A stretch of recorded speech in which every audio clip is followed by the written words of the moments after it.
So tonight we're making pizza. I already have dough balls made for a thin pizza, but I'm also going to make a Sicilian pizza. So Sicilian is a higher hydration by about 10%. It's quadruple the yeast, but it's the same amount of flour and a little bit less sea salt.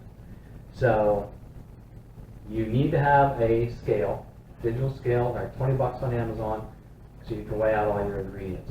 You can find 00 flour in the grocery store in the pasta aisle. The nice thing is it's usually already weighed out to 500 grams. But you still need to weigh your water and your sea salt.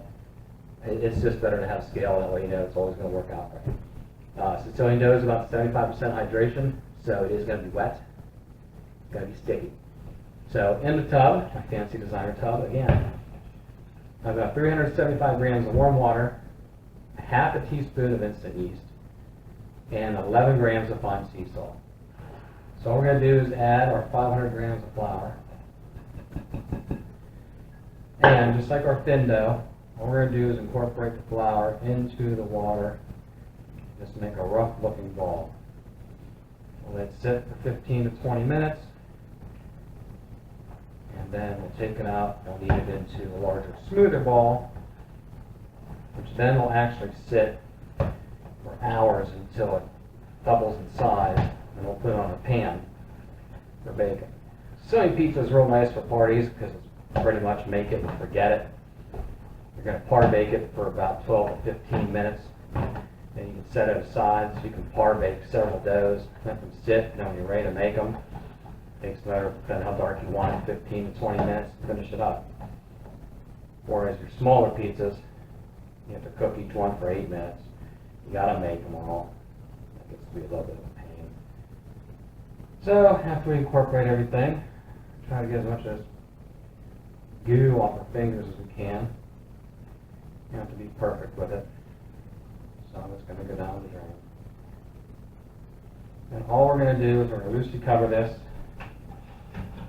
Like I said, we're going to leave it sit for a little bit, and then when we come back, we'll knead it into a larger dough ball, and let it sit until we're ready to press it out of the pan and get ready for baking. All right, we'll be back. All right, so about 20 minutes.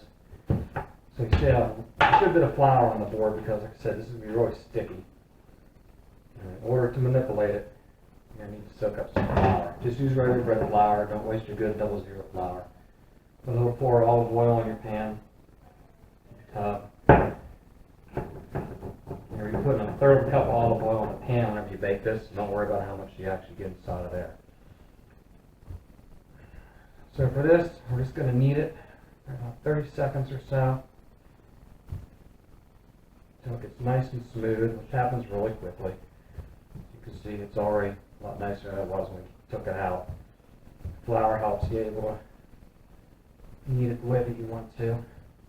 And all we're going to do is fold it up, put it in the pan, tub, I keep calling it a pan, and let it rise for 4 hours. And after that time, that's when we'll take it out and spread it on our full sheet pan. I'm just going to fold this up like a big dough ball. Semi-smooth. Tell, looks pretty good. Still sticky. Put in your tub. Hold the tub down there. Seal it. And that's it. Let it sit for at least 4 hours. And then you can start putting it into your pan for baking tonight. So you'll par bake it on a baking steel, 500 degrees, for about 12 to 15 minutes, depends how dark you want it. Then you can take it out, like I said, you can leave it sit for as long as you want, and you finish it off in another 15 or so minutes or so. And that's pretty much it. Make a nice, thick piece of pizza. Okay, we'll see you soon. Alright, it's been 4 hours, so our Sicilian dough is going to be ready now. You can see it at least doubled its size. So you're going to take a full-size cookie sheet and you're going to spread a 1/4 cup of olive oil over it. You're going to take the dough and plop it out of the tub. Now this next step, you'll have to do this several times. That's spread the dough out into the pan, because you can see right away the dough is going to try to spring back into itself. So every 5 minutes, probably about 15 minutes, maybe 20, you're going to come out and you're going to spread the dough, lift it up so all the oil stays underneath it. You do not have to get the dough all the way out to the outside corners, but you should be able to get pretty close. Like I said, just do this about every 5 minutes. You can see it's already got a good start to it. So it's sliding on me. And then we're ready to cook it. We'll par bake at 500 degrees on top of our pizza steel for between 12 and 15 minutes until it's nice and golden.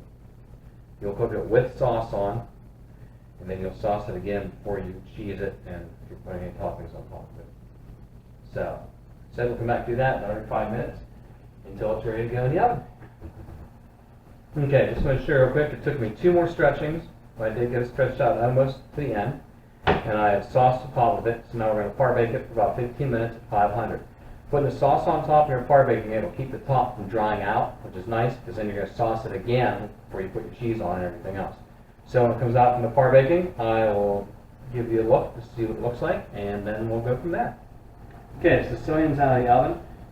It's now par baked. We'll come around, see if you can look at the other side of it. If you'll be able to see this or not. You can tell at the bottom, it's starting to get nice and golden. So par baked up really nicely. So all I'll do next is, after I cook some of these thin pizzas, I'll throw some more sauce on the cheese, take another 15 to 20 minutes, and then it's done. Like I said, it's great for parties because you can make 4 or 5 of these, par bake them all, and then you just pop in the oven every 15 minutes or so. You bring a pizza out and cutting it, and everybody will be happy. All right. And finally, here's the finished product. Nice, thick Sicilian pizza underneath. Doesn't get any better than that. Thanks for watching again.